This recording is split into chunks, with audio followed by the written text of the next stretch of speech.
Glen.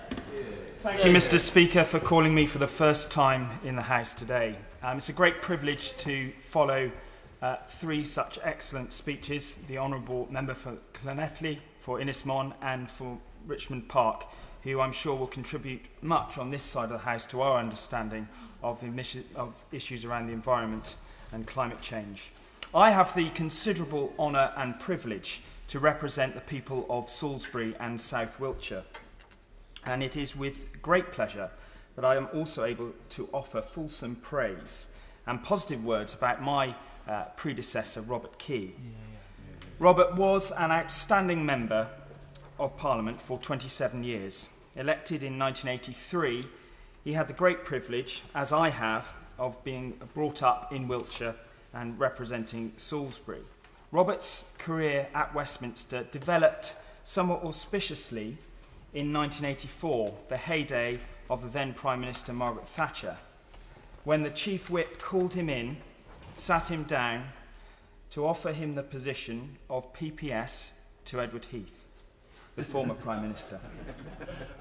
Robert, a dutiful public servant, was delighted with his new role.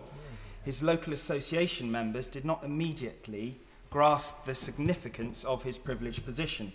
But nonetheless, as with everything Robert has done for Salisbury over the years, he tackled his task with good humour and enthusiasm. Robert went on to find a home in Salisbury for his boss, Arundel's in the Close, where Edward Heath lived for 20 years until he passed away in 2005.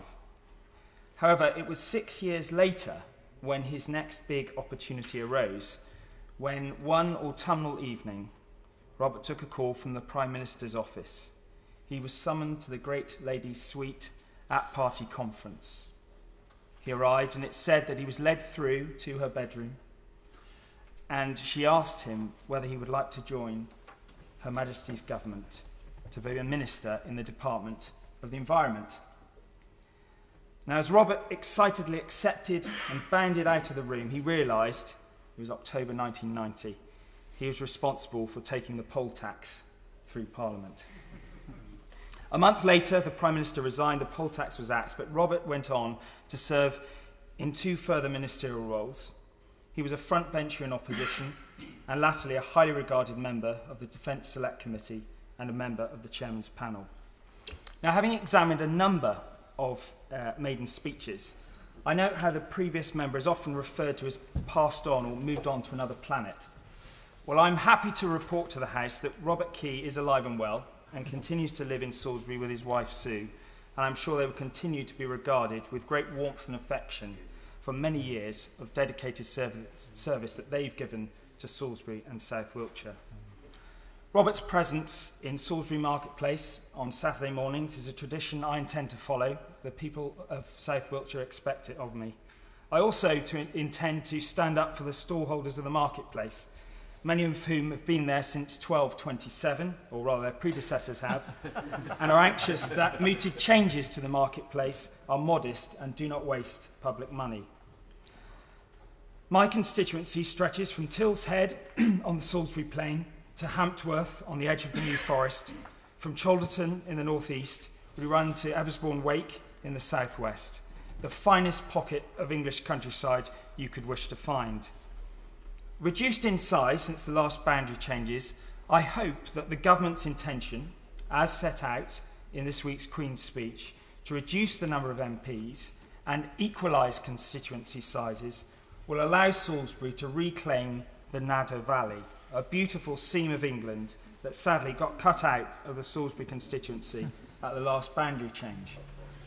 I look forward to lively conversations with my neighbour and honourable friend and member for South West Wiltshire and the Boundary Commission in the months ahead. One cannot mention Salisbury without mentioning the cathedral, an iconic building for Christendom, an institution in itself, and certainly having a big impact on the culture, heritage, and landscape of the medieval city. As my grandmother used to tell me as a child, its spire, standing at 404 feet tall, was, when built, the highest in Europe. It remains the highest in Britain today. We also have a vibrant Christian community in the city and surrounding area. And as a committed believer myself, I hope to be a parliamentarian who will stand up for Christian values and the importance of marriage and the family in our society. The housing, shops and businesses, as laid out in the 13th century checker system of streets, remains today. So whilst I could focus on the considerable challenges faced in my constituency to deal with the need for more housing, for which I am pleased to see that the new government will allow more local discretion of how many houses need to be built and where they will be built, I wish today to make the case for greater care for the rural communities which make up such a large portion of my constituency. As one who grew up in a small horticultural business in Wiltshire, I am keen to see this government reduce unnecessary red tape and regulation in the farming and horticultural sector, a move which I'm sure will be welcomed across South Wiltshire. I also hope that the new government will be able to trust farmers more. Too often, governments of all persuasions believe it is necessary to regulate a little more here, a little more there, but to little lasting effect. I hope that in the near future the Secretary of State will provide more detail on the proposals in the coalition programme to reduce the regulatory burden on farmers. And I'm delighted by some of the moves that already will be made, stated that will be made, and the commitment to invest in broadband, which is desperately needed across parts of my constituency. I'm delighted that the new government will be committed to providing accurate information on food labelling, so that when something says produced in Britain, this is actually true. It shouldn't mean that it is cut up, washed and prepared and repackaged in Britain. And I'm glad to see that the government is promising that food procured by government departments and eventually the whole public sector will meet British standards of production wherever this can be achieved.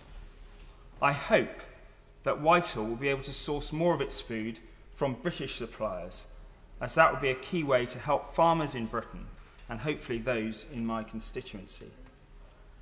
At a time when less than 1% of bacon served to UK armed forces is British, I thoroughly recommend a good helping of locally produced Wiltshire ham as a reliable alternative.